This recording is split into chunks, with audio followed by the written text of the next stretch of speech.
Dhallywood superstar Shakib Khan মানেই নতুন কোনো চমক, আর যখন সেই চমক হয় তুফান 2, তখন ভক্তদের উত্তেজনার পারদ যেন আকাশচুম্বী হবে তা বলাই বাহুল্য।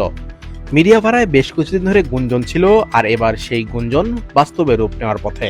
খবর শোনা যাচ্ছে আগামী কোরবানির ঈদ মাতাতে আবারও পদ্মায় ফিরছেন শাকিব খান, তার ব্লকবাস্টার অবতার তুফানের সিকোয়েন্স নিয়ে। ভেতরের খবর বলছে সিনেমার কাজ শুরু করার জন্য শাকিব খান ইতিমধ্যেই চূড়ান্ত চুক্তিতে সই করেছেন।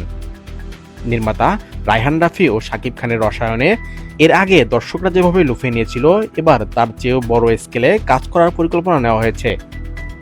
এবারের গল্প, লোকেশন এবং অ্যাকশন দৃশ্য সবকিছুতে থাকবে আন্তর্জাতিক মানের বড় চমক। বিগত কুরবানির ঈদে তুফান যেভাবে বক্স অফিস কাঁপিয়েছিল, স্বাভাবিকভাবে তুফান 2 নিয়ে দর্শকদের প্রত্যাশা এখন আরও অনেক বেশি। যদিও শুটিংয়ের বিস্তারিত লোকেশন বা বাকি কাস্টিং নিয়ে এখনও অনেক গোপনীয়তা বজায় রাখা হচ্ছে, তবে ইন্ডাস্ট্রি সংশ্লিষ্টরা বলছেন এটি হতে যাচ্ছে শাকিব খানের ক্যারিয়ারের অন্যতম ব্যয়বহুল এবং আলোচিত সিনেমা। শাকিব ভক্তদের জন্য আগামী কোরবানির ঈদ যে সত্যিই এক বিশাল ধামাকা হতে যাচ্ছে তা নিয়ে কোনো সন্দেহ নেই। তাহলে কি এবার কোরবানির ঈদ পুরোপুরি হতে যাচ্ছে তুফান 2 এর দখলে? উত্তরের জন্য আমাদের অপেক্ষা করতে হবে আর কিছুটা সময়।